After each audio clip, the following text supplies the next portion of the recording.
My guest today is Tshiamo Modisane. She's worn many hats in, I'd say, media and entertainment. So the latest one is author, but actress, TV and radio producer, stylist, speaker, brand ambassador, beauty assistant, editor. There's a long list there. Welcome. Thank you. I think I always say anything that requires an invoice, my name will be in there. Yeah, you shouldn't say stuff like that because we can start calling things and you just go, actually, wait, no, not that. Oh, no, wait, not that. No, I mean like in the right direction, but I'm always just like, I can do that. Yeah. Cool. So what did you want to be when you grew up? It's funny how I went to bed last night and I thought to myself, they're probably gonna ask me this question. And this is the PR answer. But growing up, I wanted to be a social worker. And it was mostly because I had an aunt who was a social worker. And I loved how people revered her and people just like spoke about her and how she interacted with people and the feeling she left after, when she was gone, how people felt. But now in hindsight, as I was saying, last night I was like sitting and trying to fight. So you're prepping for this before? Prepping for this. I realized that the answer is actually I wanted to be impactful. Okay. I really wanted to be spoken about in a way that, would leave someone feeling with a warm, fuzzy feeling and just like, wow, So it didn't matter what job title was. It was just always that when you meet me, when we have that interaction, there's an impact, there's a shift that happens. So I wanted to be impactful, if that's a career. And I mean, that's with hindsight, right? So at that age, it's social work, and you grew up in Davidson, right? I grew up between Davidson and Kwatema. So in that environment, I could see how, because a social worker, beyond the traditional doctor, lawyer, etc., I can see how a social worker would have that impact, particularly when you have somebody close to you. At what stage does it start to evolve?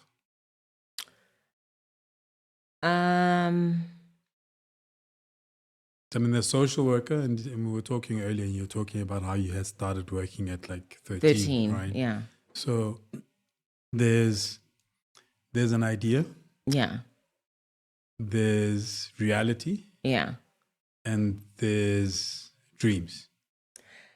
So I can like social work. I'm trying to find the best way to answer, right? And the reason for that was because I wanted to be a social worker based on the fact that my aunt was a social worker and my uncle became a social worker as well. So for me, it was just like, this is a family of social workers, right? But then growing up, and then I discovered that, hold on, you don't have to be a social worker. You can be a psychologist as well, right? And that pulled me more because then it was just like, I could be, a therapist.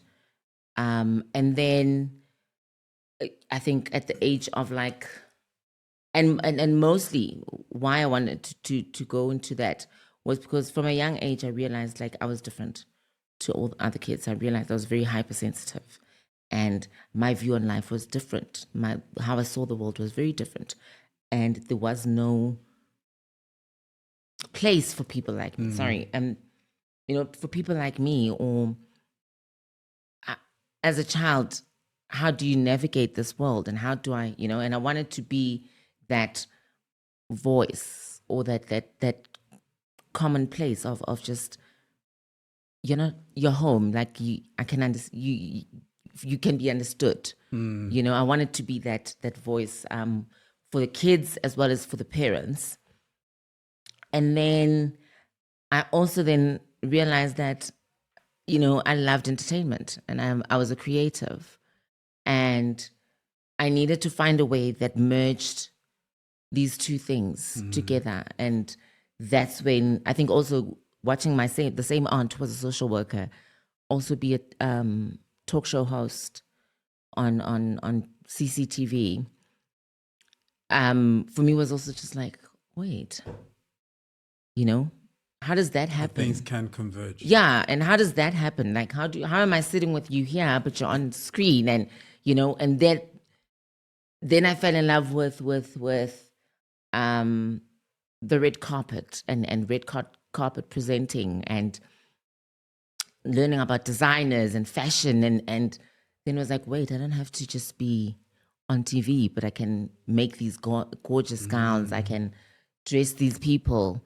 And then while in the process of that, I discovered, wait, there's makeup. Oh my gosh. You know, like then the world starts expanding, but it always just was about just having that impact and the feeling of just changing someone's world and also making them feel understood and be seen. And all the while trying to make sense of identity in your place in the world. Yes, 100%. Which I mean, for most of us, it's the journey of, I mean, I remember being 18, 19, 20 and just trying to figure out who I am as a person, considering my background. Yeah. Like the diversity of my heritage, etc., etc. Yeah. I can imagine for you, trying to make sense of this convergence, but for you also that identity went beyond just okay, where do I come from? Yeah. What kind of family do I come from? Yeah. And for me, it was at a younger age.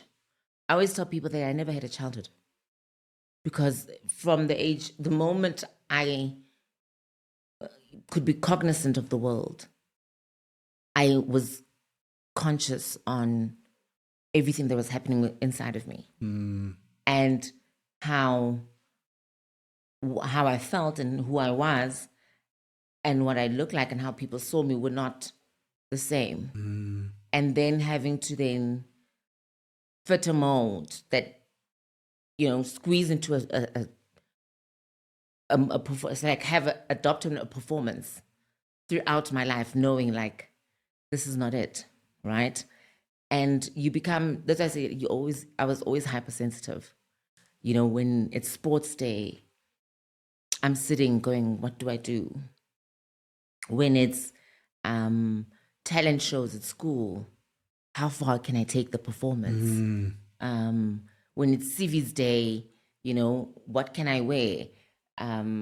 So it's things like even Christmas, you know, when going Christmas shopping, what can I put in my trolley that will bring me joy, but not be offensive to the parents, to, you know, everyone, and at the same time not trying to create attention.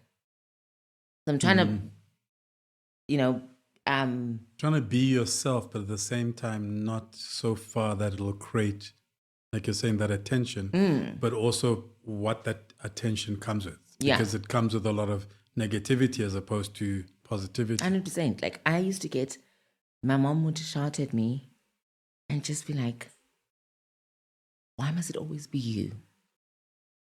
Why must it always be you that is being spoken about?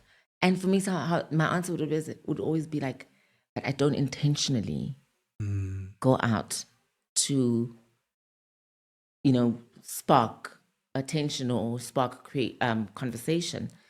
For me, I'm just being me the most modest way I can and trying to do justice to how I feel, but at the same time, not trying to shock the world and shock the system, you know? Yeah, so I never had a childhood growing up. I was always just very hypersensitive. And I'm glad that, this is getting emotional quite quickly. I'm glad that I went to school where I had teachers who would create and make space for me, you know? That's, I mean, That's just first question. we're having a conversation, but I mean, you're saying, and I think it's a positive thing that you at least found a space in school. I mean, because I mean, it's not that long ago, but it's long enough that for the time it feels unique and unusual. But interesting enough, so my son's school, my daughter's school, because as parents, unless, for example, you have a queer child, transgender, etc., you don't really think about these things. It's not in your orbit. But I remember I had quite a good relationship with the, like the equivalent to the headmasters and stuff, because I was very involved in the school at some stage. Oh, you're one of those parents. Yeah, and I chaired the. I would have given anything to have a parent like that. I was chairperson of the Parent Teachers Association for 2 years, and I mean, you would have loved it, but when you have that parent, it's not necessarily a great thing, because I watched my children try to navigate a school where their father knows everyone and all their teachers, and like from the groundsmen to the cleaning ladies to the teachers to the executive head, all know who your father is. So you cannot be anonymous. You cannot be anonymous in school. But I was having a conversation a couple of years back, and they were talking about this. They were talking about how it's important for them to create a safe space for queer children. And I hadn't, like I said, I hadn't thought about it. And then also, I mean, we were talking about the differences in the world. My son there was somebody in the school, ahead of him in the school, who I think was transitioning. And for them, it was accepted. Like for the kids, and for at least some of the teachers, at least the ones I talked to. And I kind of went, actually, do you know what? It's for all the changes that happen in the world, there's some positives, like I was saying before. But I can't imagine what it's like to kind of just navigate all of that. Like I did teenage angst really well. Like I did the, what's it? The melancholic teenage kid really, really well. Yeah. And I struggled with issues of identity, and I'm like, but at the end of the day, I was, a heterosexual male. Yeah. Like I didn't have to think about minimizing or maximizing myself. Yes. I didn't have to think about how I showed up in the world. Which is, I mean, I always say, people talk about pretty privilege and, the privileges of, race, whatever, but there's also that identity privilege. And I think the reason why some people find it hard to understand my world or a person like me is because they are so entrenched in their privilege, where it's just like, I would have given anything to have, the same, what is it? Like just to click, for everything to just be in line and we move, because I watched people just enjoy the simple things in life that I couldn't, I love cars. I'm obsessed with cars, right? But I would want to play with my cars while having a handbag and a doek on, because to me that made sense. I would rather spend time doing my aunt's hair and learning about makeup than fixing a light bulb or but at the same time, when my grandfather because my grandfather was a taxi driver, when he'd open the engine, I'm there. I'm sitting, I'm watching, I'm paying attention. You know, when we're driving, I'm sitting in the front seat, seeing, mimicking what he's doing. Because that's just who I was. And to this day, put me in front of any car, put me in any car and say, drive. I promise you, I will shock you with the things I can't do, right? I had a car, my first car, the only time I had an accident was when I was stationary at a robot. And a truck came from behind and wrote my car off. But every single time, everyone who's in my car, Sydney once said, we were driving and were you there? We did the Opal drive around Cape Town. No. I think we drove from George into Cape Town or something like that. And I was driving, and Sydney turns around and says, you know, Sydney with this deep, Mosadi, you need to stop driving so fast. Just like, I'm trying to make sure that I keep in line with the person in front, right? And for me, it was just like, this is how you're supposed to enjoy a car, like drive the car. But I had to always navigate those things. And you know, you're talking about how like your kids had to navigate having a parent who's known. In my situation, it was the other way around. My mother had to be the mother to the child who was known by everyone, the ground staff, and it was always just, I think, you know, because I was taught respect at such a young age. I don't want to be so emotional, but I would greet everyone and treat, you know, everyone with so much respect that the ground staff, when I'm not feeling well, could sit with me. You know, I could sit with them. I could have conversations. And I never could gel with my peers. I was always way ahead of them, always thinking about what life is outside. You know, my goals were always just like finish school, leave the country, go establish yourself, you know, live your life, transition, find love, marry, whatever, right? And for me, it was just, that was always the goal. And certain things, as you said, we have dreams, we have reality, right? Yeah, and things work out the way they do. And you just think, okay, this is... So you went and actually studied psychology. I did, because at the end of the day, I really wanted to create I still do. I think that's why I even registered a foundation, the Lindsay Foundation, after my mom, is to create a safe space for children and parents who do not identify with their assigned gender and need to understand how to navigate life. I've also seen how, you know, and without it being, you know, crass, but for me, some of, you know, the popular thing now is being having transitioned, you become fetishized, right?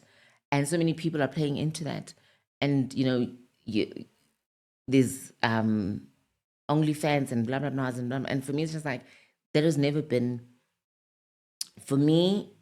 I've always just wanted to have a career and wanted to be the boss and have, you know, everything that I wanted. I wanted to have the house, but never wanted to be fetishized. Like for me, it's just like, what do you mean? You know? Yeah, I mean, it's the wanting to live a kind of normal life, pursuing the things that you want to pursue. 100%. But to a certain extent, we've kind of created this world also, which was, we were also talking about it earlier, just because so much of life least over the last, say, 10, 15 years with the rise of social media, etc., has felt very performative. Like everything we do must be a performance. That I guess that then gets put on there. I think something that you mentioned that was important is being able to create a space not just for the people or the child, but the parents. Yes. How do your parents navigate it beyond your mother having to deal with being the mother of the person that's always talked about? Look, in terms of my mom, my mother would always just be like, even when we're going to school, like, be it parents' evening, right? She'd just be like, brace me, like, what am I stepping into, right? And for me, it was just always, I was always nervous because I've always been opinionated, right? And my opinions were always based on the fact that, as I said to you, I loved encyclopedias, I loved documentaries, so I was an inquisitive being.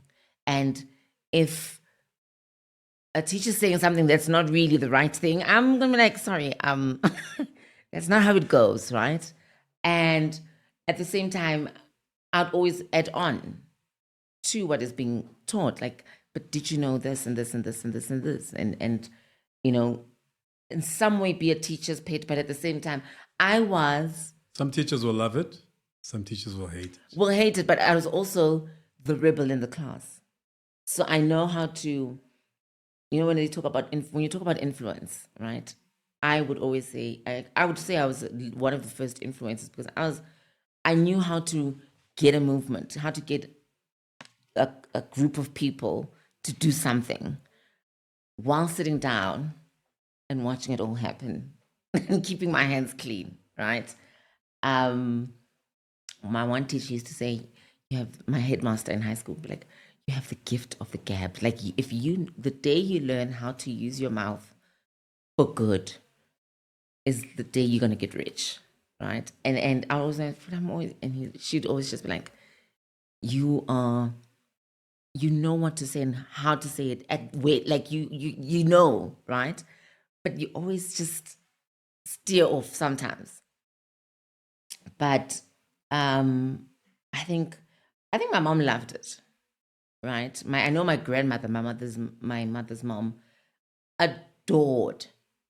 She adored me, and she also adored the fact that at any parents' evening or concert, the kids who are speaking about the school or introducing or would be me.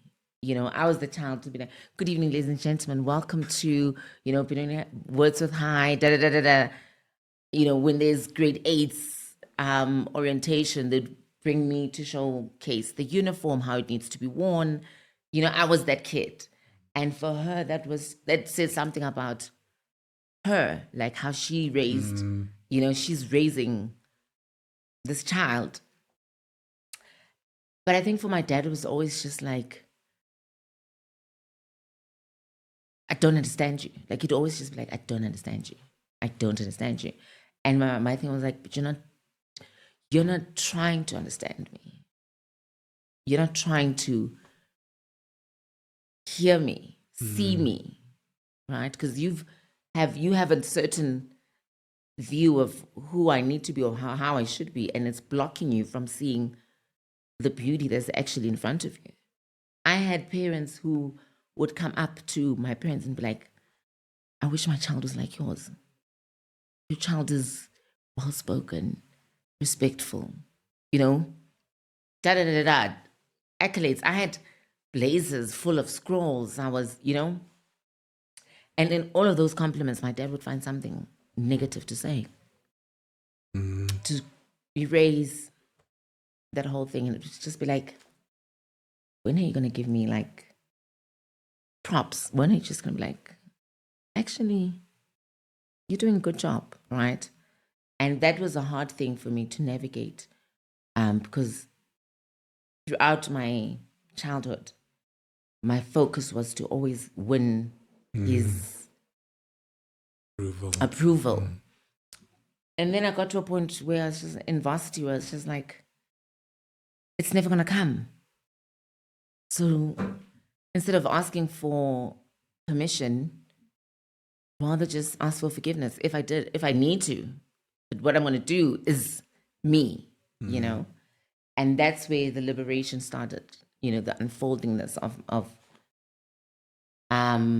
my true being. My younger brother though always says that the reason why my dad and I don't get along is because we're literally the same person. And it is true. We're both stubborn, right? But I would say I am stubborn with the fact that I see the world as it's not just black and white. There's hints of gray. There's blue. And here, I want to hear someone else's reasoning. Like, so you thought smoking was good. Okay, walk me through it, right? Where my dad's reason is always just like, smoking is bad. Why is it bad? Because it's bad. I just heard a different version of the same thing. When you described it, I just heard a different version of the same thing. And listen, that often, that often happens. But I think also, I mean, I don't know your parents, but to a certain extent, as a parent, in defense of them, and that's why I kind of hooked onto when you talked about being able to provide support to both parents and the children. So in treatment and like in recovery and that sort of stuff, there are groups where there's sessions for the kids and there's sessions for the parents. And so the parents are interacting with each other with a trained counselor to navigate how they feel and what they're trying to make sense of without judgment. Yes. Because when you're on your own, everything's happening in your head. Yeah. And then it's a veering between, blaming yourself or not understanding, and you don't have the tools. You don't have the tools, and you don't have the language to navigate these things. Yeah. And sometimes you need somebody else. And you need other people going through the exact same experience as you, because everybody else you talk to who doesn't know what it feels like. Yeah. And sometimes you can't articulate it because you're confused. Yeah. You're trying to make sense of all of it. Correct. And there's a value, and we need more of that. Like, we need more of the supporting people to navigate and not just the people going through the experience. Yeah, no, 100%. And so I can I can see it from your perspective, but I can also see it from your father's perspective, because I can imagine how confusing. I get it. I 100% get it. However, I always just say, at some point, you have to just stop and smell the coffee. Yeah. Like, and the funny thing is, and I speak about it in my book, was, I think it's chapter 2, where I talk about how there was a family meeting and everyone was ganging up on me, right? And my grandmother stood up and just like, I don't understand why we are all gathered here talking about someone who's never lied about who they were. This child has never done anything outside of being themselves. You just chose not to see it. You were like, and for me, to this day, I can do anything knowing that I have her in my corner. That for me was the sigh of just, I'm seen, I'm heard, I'm not alone. And I belong, you know, even if it was just me and her against the world, it was fine. What was it like entering the industry? So you beauty, and then gradually kind of other stuff. But entering the industry, and not coming across as performative, because you're entering the industry as yourself, and you show up as yourself.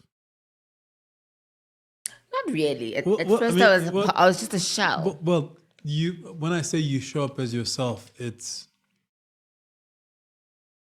I was talking to Pavi, and I remember her kind of talking about something, and me kind of realizing, like, we do curate ourselves, like we all do that. Like, it's, for me, it's the mask we wear. The masks are different. Yes. But you didn't show up in a bang, but like when you came in, you had a particular place, you worked hard. Like I kind of remember interacting with you and seeing you regularly and kind of going, oh, okay, this is somebody coming up in that space. I didn't know you saw me. You knew of me. Every day will tell you, I watch everyone. This is all I do with my life. Sit in corners and watch people. You have no. I used to sit and just be like, I would be at the True Love office and be like, I made it to True Love. Okay, Destiny Man. God, Destiny Man. Let me just bump into, like, I just need an elevator with you. And I'm like, you will definitely hire me. I wasn't in charge of hiring, so you'd have been you'd have been sadly disappointed because my boss hired everybody. Yeah. But what I mean is, it wasn't as extreme as it is today. But you're now coming into a space and trying to navigate a space where it's partially about appearance and how you act, and how you act in appearance is not necessarily who you are. Yeah. And trying to figure out the different parts of, who's playing the game versus who's being authentic. Who's being authentic or being true to themselves. Yeah. And you have now come out of you're still going through, but you've come out of a thing where you've had to defend, to a certain extent, defend yourself and how you show up. Yeah. And then you enter in this space where it's. Yeah. It's, the weird thing is people think the arts, and I'm going to say the arts because it's encompassing of everything. The creative space is more liberal. I beg to differ. It's not. No. I'm just like, I have found the most scrutiny comes, for people who don't wear suit and ties. We really do have a lot of suit and tie behavior and mentality and ideas. But in the beginning, so because I grew up hypersensitive, that became a superpower for me because I was able to have one-on-one conversations with myself in a corner and just be like, how are we going to show up in whatever space, right? And this was after having been the popular kid in high school, the popular kid in primary, dare I say the popular kid in varsity, right? And in varsity, I was intentionally trying to fizz out and be a nobody. Like I would just want to just be a school, like a day camper, what do you call them again? Day scholar. Yeah, like come in, leave. That was me. That was all I wanted. But somehow, the spotlight just kept coming, and when I then moved into the arts, I started working at how that even started was I started I went to varsity, 09. 2010, couldn't go back, right? Then I went to work. And then I worked at a boutique, fashion boutique, men's fashion boutique in Sandton called HTK. And I was doing like the display. And that's when my love for men's styling and grooming came in. And because I was just like, you know, with women, you can, it's a dress, it's a skirt, it's a, you know, but with men, it's trousers, a blazer, a shirt.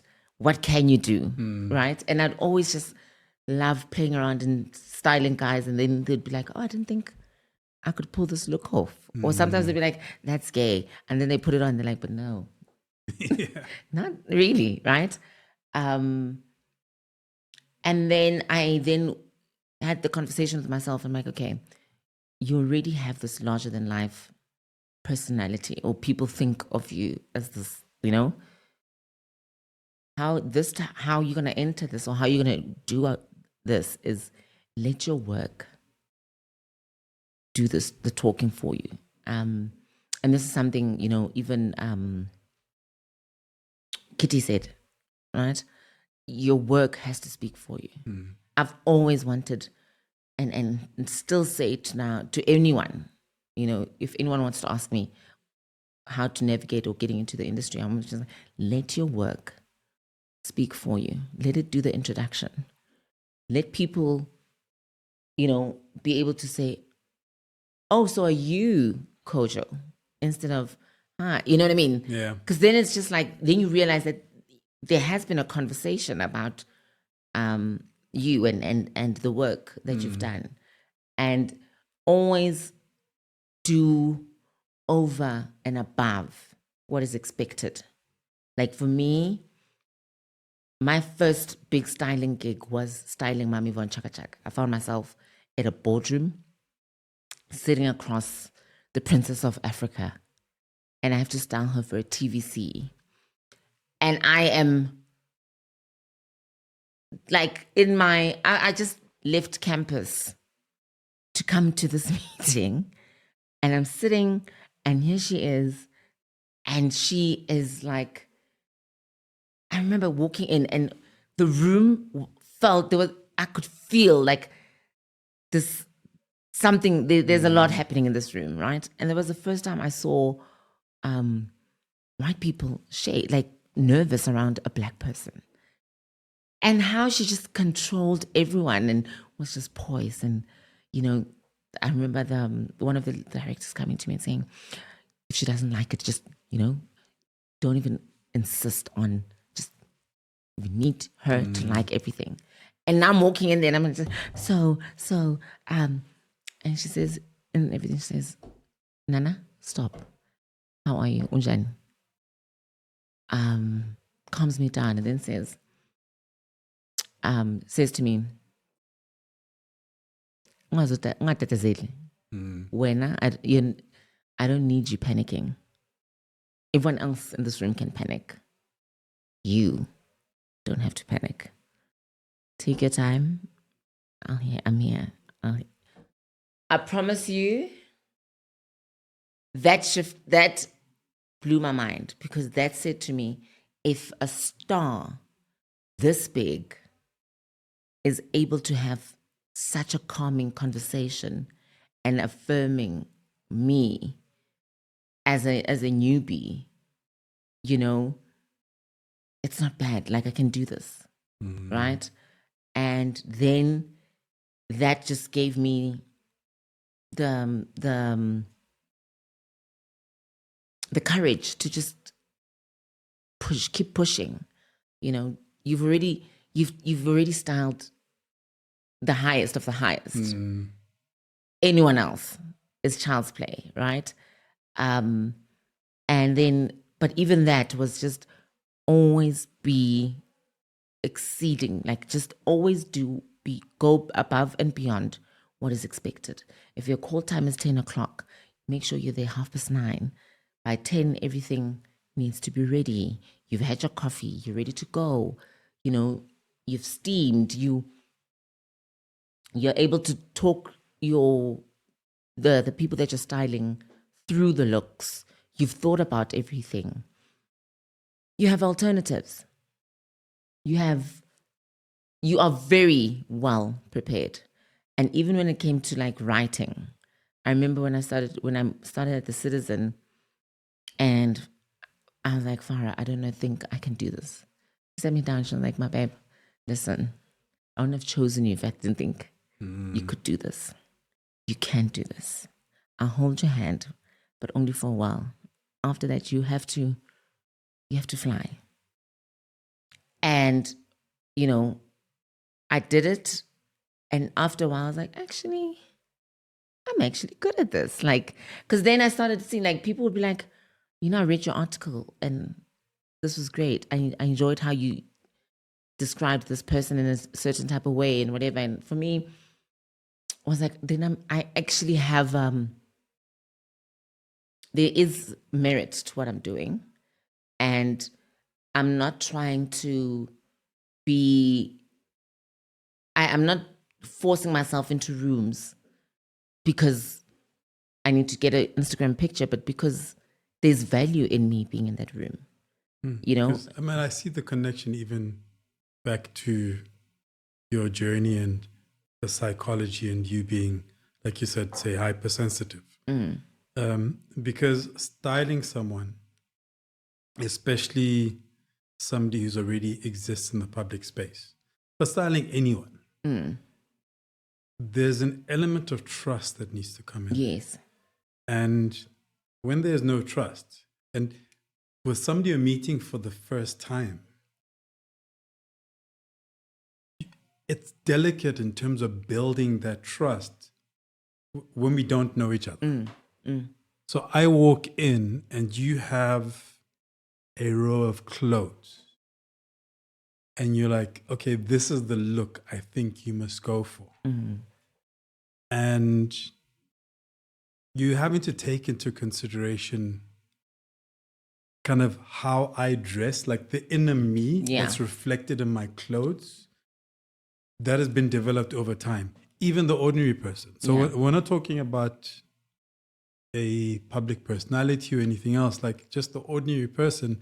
Like we evolve our sense of dress and our sense of style or our sense of aesthetic through our lives. And now you're going to come and put me into something that I've never actually tried. Yeah. And it needs that element of trust. And so I could see how you thrived in that space. I can see that connection between having to do so much work on yourself and find that thing with you to being able to see it in others. Yeah. No, because that was like, at times I would style someone and just be like, if I could, this is how I'd like to look, I once had styled this lady and she burst out crying in the middle. She's like, I've never looked this beautiful. I never thought I would ever look. And for me, that was the most amazing thing. I've never styled someone who didn't end up buying what I styled them in, because they would just be like, actually, I need this. I need this look. And that for me was, that was a great thing for me. And in terms of like styling women, I'd always just be like, if the world was different, how would I show up for this shoot? And see something in this person that I'd be like, okay, maybe let's accentuate this, or let's look at this. And if I'm styling a guy, just be like, if I really identified like this, how would I want to look? And then create a look from there. But also, when it comes to, it's easy to style someone who's not known because then it's a clean slate. But when you're styling someone who has an actual, I'm Kojo and this is what I wear. I don't do blacks. And you're just like, well, we're going black. And then we have to have the conversation. Why did you think I would want to wear black? And I'm just like, you've never worn black. But let I would me. have been the opposite because I've always worn dark colors.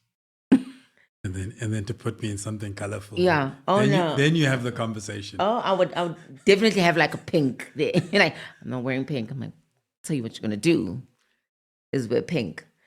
And half the time when they see the shot, they'd just be like, oh, look at that. Like, just trust me. I don't think, or I believe I do not have a malicious bone in me. I want everyone to win. Like in the core of me is I'm everyone's biggest cheerleader until I don't have to be, but I want everyone to look good. I want everyone to just be the best self, best versions of themselves, because I understand how it feels to step into a world as a shell of who you are and have to navigate, life and not. And the only time you can be yourself is within your four walls. I'd come home sometimes and have to go through the day and just be like, how would I have answered that if the role, if this was this and I got tired of that because you're living in your head mentally it's exhausting. It's exhausting. What prompted you going from behind camera to in front of camera? I'm still shy about going in front of camera. I think most of it was because people,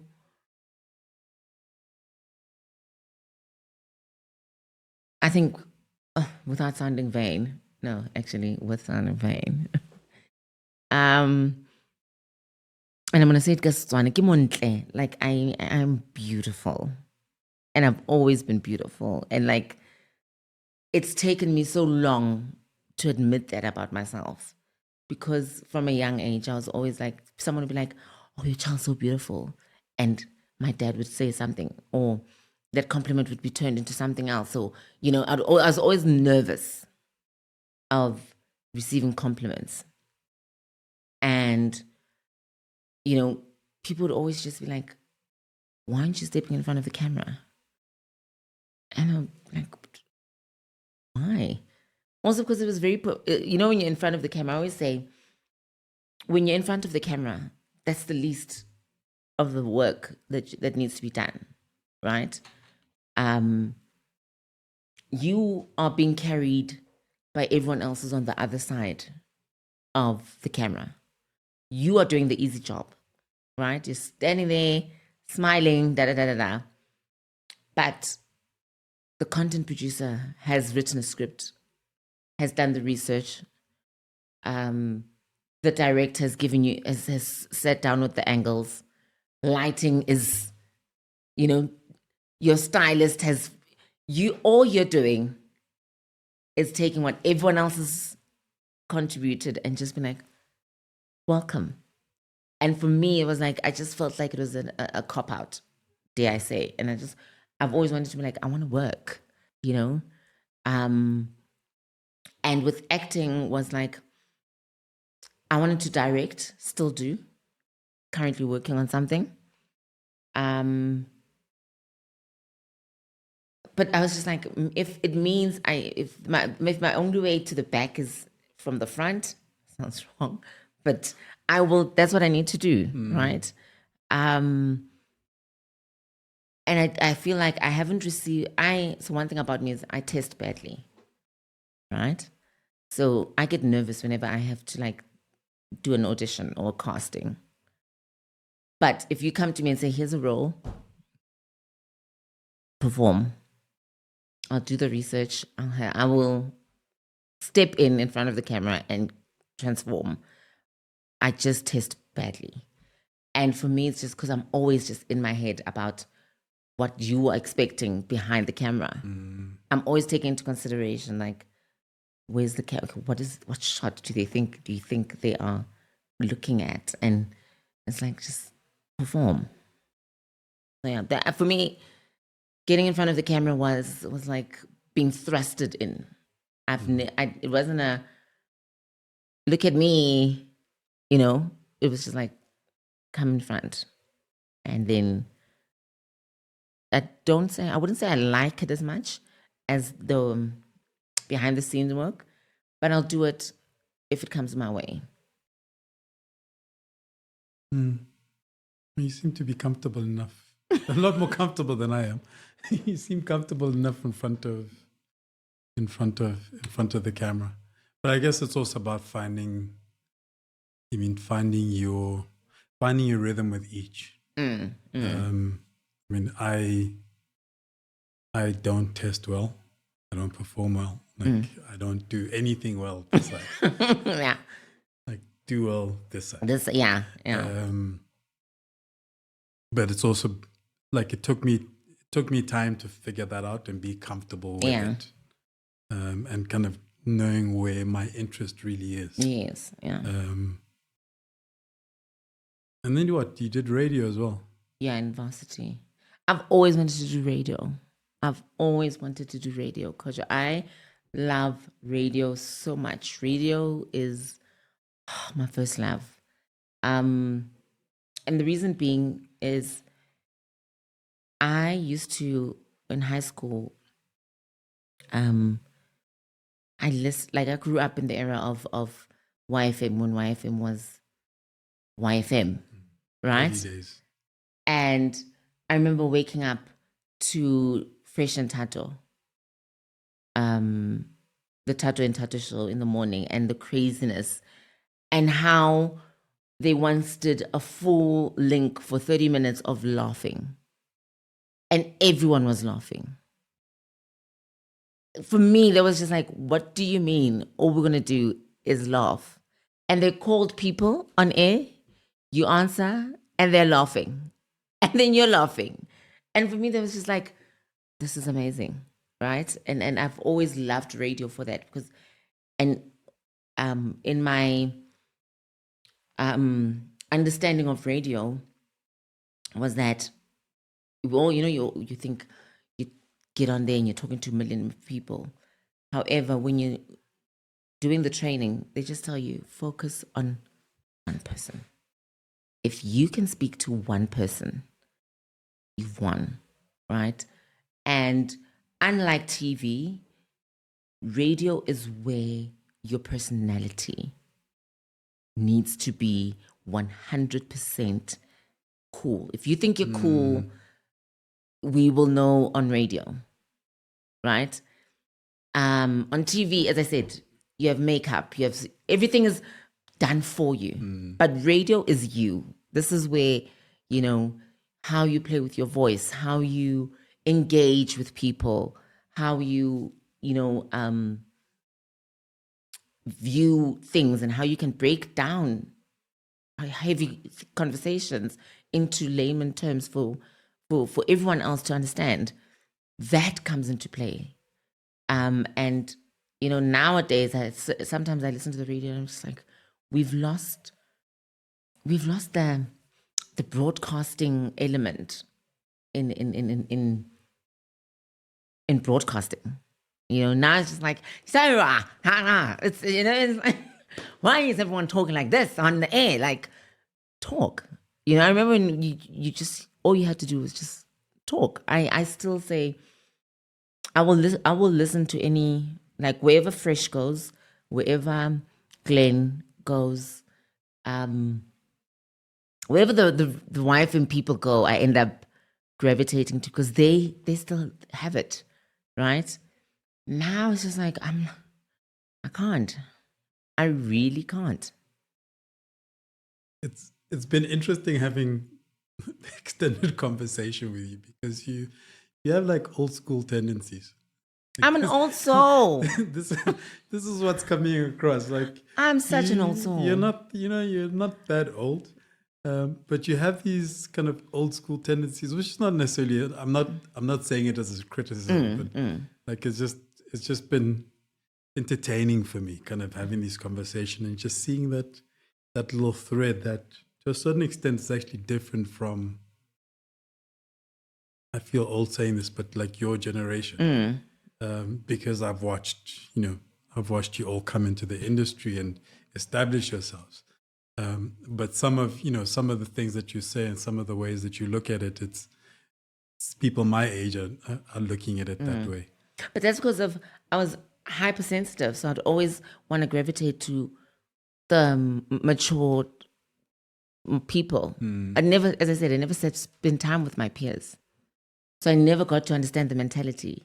I was always sitting down with, Kastwana Bagolo, like the elders who and I'd just be like, so what actually is one supposed to be doing on air, right? And even the style of radio that that I fell in love with, that's fizzling out. And it's just like, style of presenting that I fell in love with is, the style of acting, the style of everything that drawed me into the industry is fizzling out. And now it's just like, but how do we then keep the merit of everything? And I think that's the conversation that now everyone's having. Like, just because you have the numbers, does it mean you can do the work, or you should get the jobs or whatever? But for me, and for me, it's just like, fine, you can have the numbers and they will get you in the door, but can you stay in the room? Can you occupy the room? Can you create, can you sit at the desk and engage in the conversation that everyone else is saying? We know this from experience and knowledge and skill, and you can hold your own, Yeah, and I'm an also. I really am an also. Like, to this day, like, I believe I'll one day go back into radio and probably have a talk show. Kaya is still one of my favorite places to work. I want to work. Like, I cannot die until I have worked at Kaya FM. Okay, I'll reserve my comments because I did work there at a particular point in time. I hear you. So for example, I was never a radio person, and then I had the opportunity to be on radio. And it was interesting. One of the reasons I actually went on radio is because it was the only medium I hadn't worked on. I'd worked on television. I'd worked in print. I'd even worked in digital because I started blogging. Yeah. When I started blogging early. And so when the radio opportunity came up, I was like, actually, that's the only one I haven't done. Let me go and figure it out. But at the same time, I like what the expansion or the extension of the space has done. So, for example, I couldn't do this on radio. My radio show was kind of the foundation of this, as well as being kind of the foundation of ideas I had for podcast before I ended up in radio. Yeah. All the things that, it's a conversation I'm having about podcasting, for example, where they'll say, oh, edit it down, make it thing, package it this way, do it this way. And I'm kind of like, I like the way I do it. Yes. And I can do it the way I do it. Because I'm doing it because I want to do it, as opposed to, it's the cool thing. I'm trying to build a business. I'm trying to build a media company, etc. I think about those things because I come from that space. So I understand how media works and I understand business modeling within media space. But I'm constantly reminding myself that the reason I do it, I get to talk to people that I feel like talking to.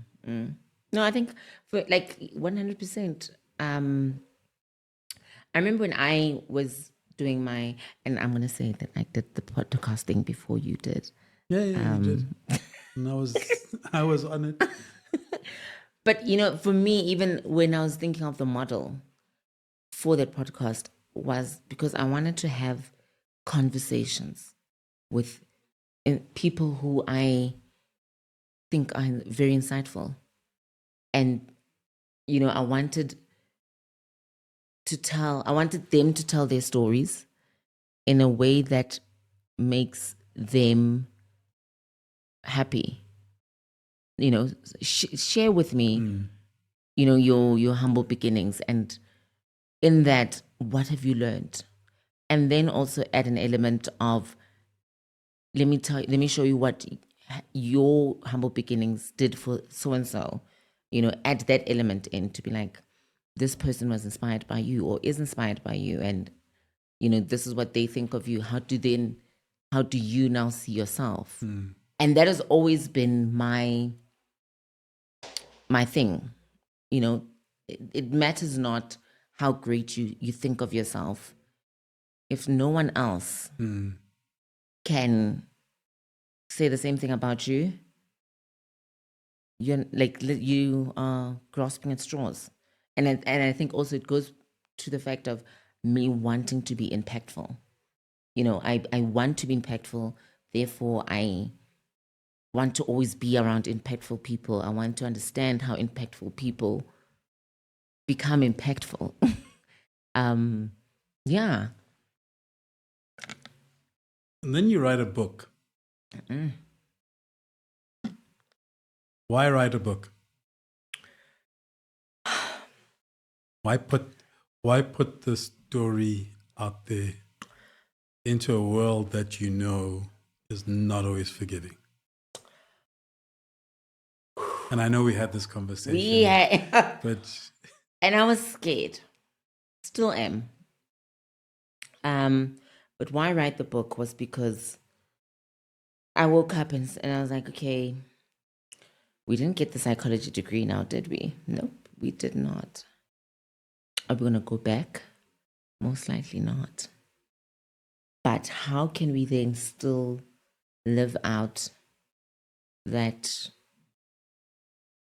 dream or that desire to create a space for children and parents, right? What were the things that I wished my parents understood about me growing up? And what were the challenges I wish somebody told me about? And that was the main reason behind writing the book, was because I was like, okay, since we didn't do that, let's rather create, let me have it on paper. And also because I got tired of walking around, going to events, and everyone's just asking me, so how do we address you? And I was just like, I'm gonna put it on paper, read, come at me once you've read, and we can have a conversation based on that. Because I can only answer the same question 5 times before I'm just like, actually, But I also realized that the story had not been told in an African, or rather South African context. On the African continent, we are the most liberated and liberal country. We're great, we pride ourselves on that. However, we're liberal to an extent. And I found that out when I had to do my driver's license and get all my gender markers changed. And the questions I'd be asked were ridiculous. I'd just be like, at what point do you feel entitled to, one, ask me such a thing, and two, demand that I give you a reason for why? Just do the paperwork. That's it. Like, all I'm here, do the paperwork. You don't have to know me tomorrow. We're not friends, But yeah, most of it was because I just wanted to be the big sister for someone else who didn't also have access to social media, but could get a book. I'm not going to be able to go through all my DMs. I'm not going to be able to go to stand at all the, stages and conferences.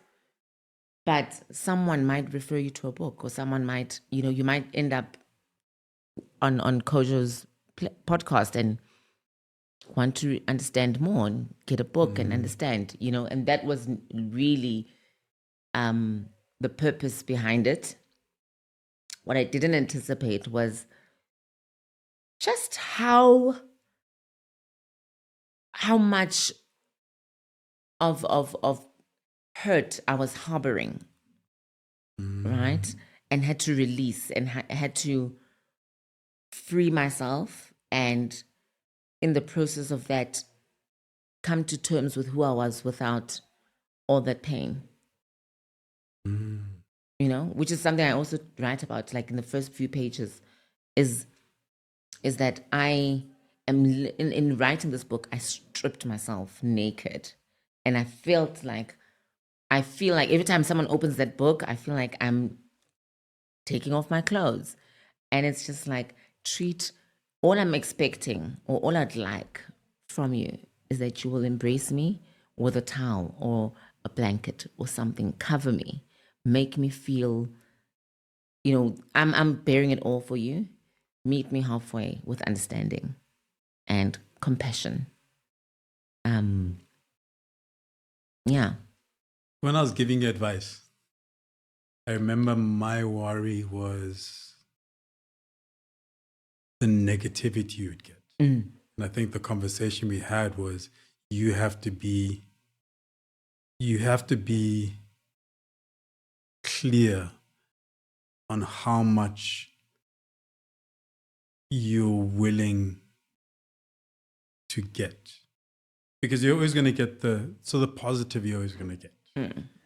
But also the way, the world we live in today, it's like everybody feels they have the right to an opinion and to be vocal about that opinion about the next person. And to be honest, I mean, I didn't know your full story, but I was always just I deal with you as I see you. That's kind of how I've always operated. Yeah. Like I don't need to know details. Yeah. To be able to know, okay, if you treat me a particular way, I reciprocate that. Yeah. Like if you're bad energy, then you're not going to be in my space. If I feel you're good energy, I don't need to know the intricacies of you to know whether do I feel this is a good person or not a good person. But when you kind of, I think we had a phone conversation and then you'd message me, and my worry was looking at the way the world is and how toxic it can be and how vocal people can be.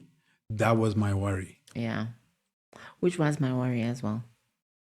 And so I say this as well in the book, that in writing I prepared myself for the worst. I prepared myself for the backlash. I prepared for myself, and having worked in media, for the headlines, for the I was ready for that. And however, it's been the total opposite. I have, I keep waiting for like the carpet in the ground to shake. It hasn't. But more so, the one article, the one review I read was someone saying that my book, paints a picture of just how in the struggle of self-acceptance, silencing the voices, and also, the influences like religion, it just marriages everything harmoniously. And for me, it was like, these are just things that have always been in my head. And at no point, and I didn't write the book to be an activist. I don't consider myself an activist, right? I don't you know, for me, being in the room should be representation enough that you too can do this, right? I don't think I have to use my, transition as a bargaining tool to get me into things or to do things, because then what happens after? What happens when they have another? Then what are we? Do you know what I'm saying? But can I? Do I deserve to be there on merit? And I think, in writing the book, it's also that, like, just take away the what I am and focus on who I am. Who am I? This is me. And hence why, even with the title, we went back and forth with the title. They were like, no, you can't have a repetition of Tshiamo. I'm Tshiamo by Tshiamo. And I was like, why not? And for me, it was just like, I thought like a magazine girl. I was just like, if this was a magazine cover, this is exactly how I'd want it to be, right? With the image as well, they were like, "Whew, it's a bit," they had a very different mock-up, and I was like, "We're not doing. I don't want that. I want a cover that will shock you, that will make you want to pick the book up, and the title needs to be just as much. Because if I'm saying I'm Tshiamo, why?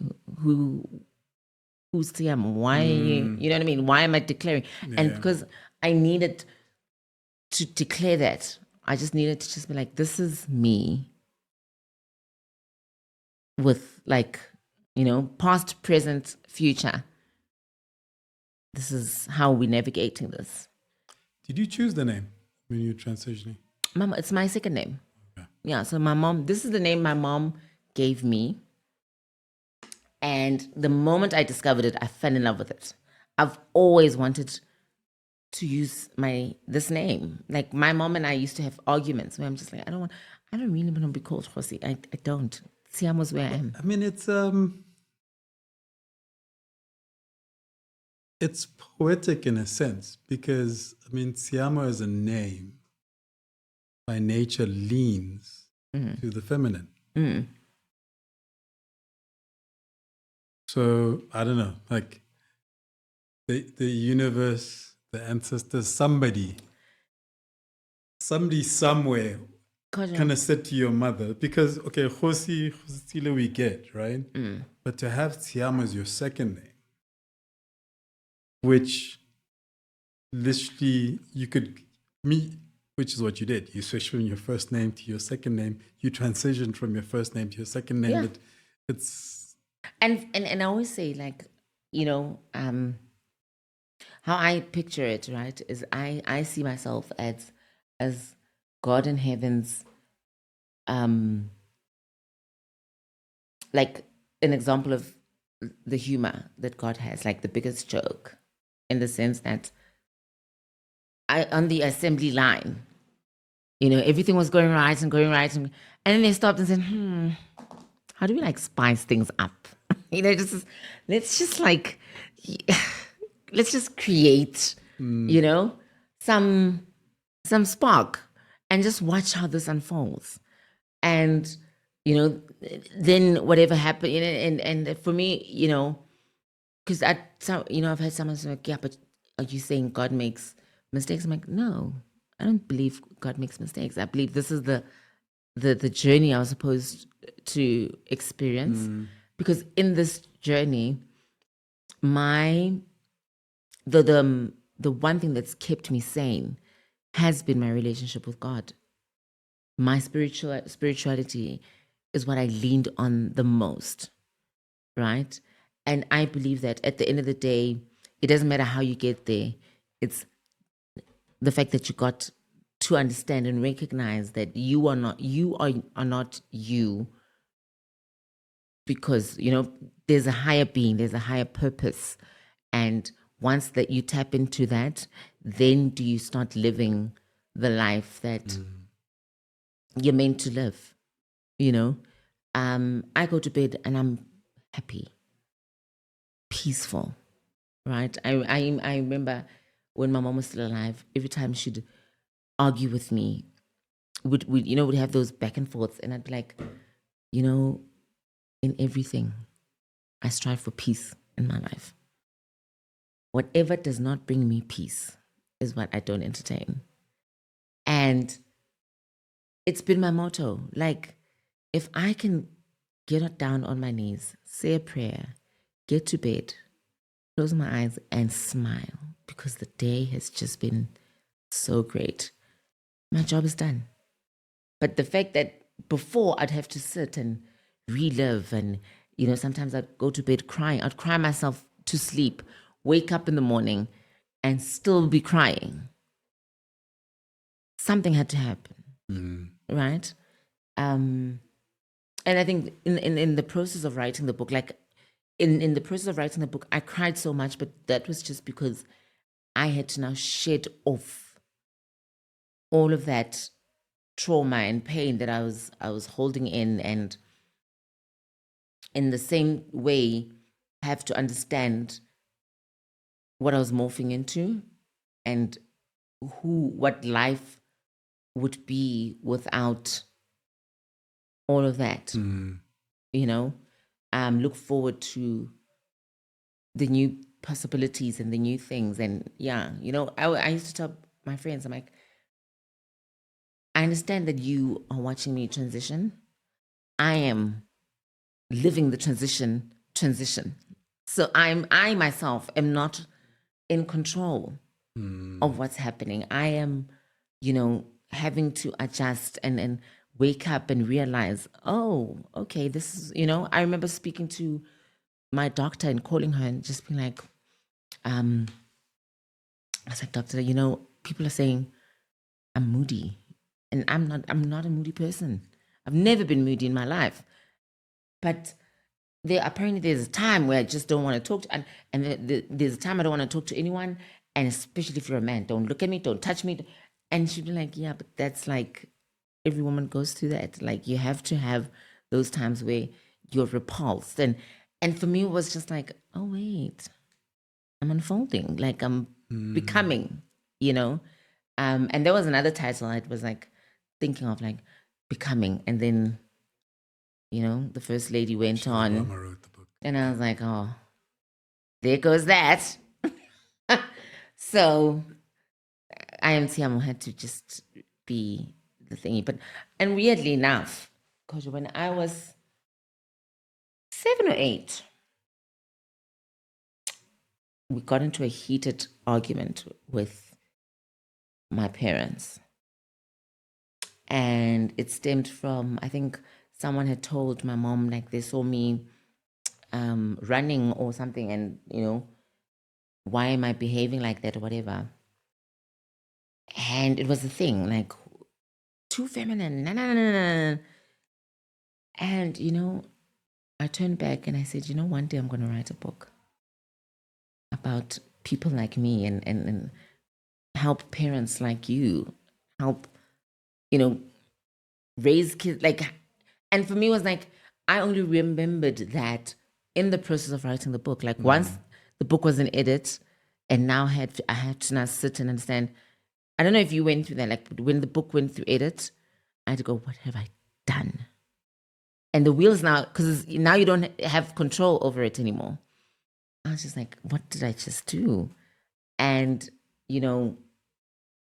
I believe, God was just like, we want to get here anyway.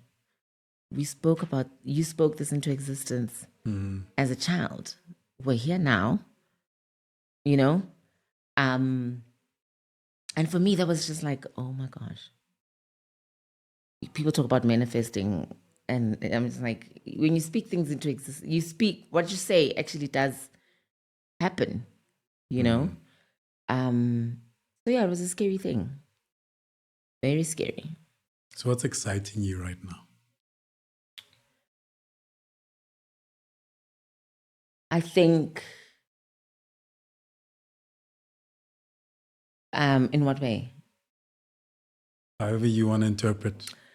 Look, now I'm stepping more into my producer hat. I think me writing this book and having it, published and was just that thing of actually, you can do it. Like you can really do it. So I leaned into writing more. I've written a movie, 3 movies, scripts, TV series, TV shows. Currently have a show that's, in development and about to start production that I've been working on behind the scenes. Working on a movie that we're trying to get off into development. And for me, the possibility of just finding love,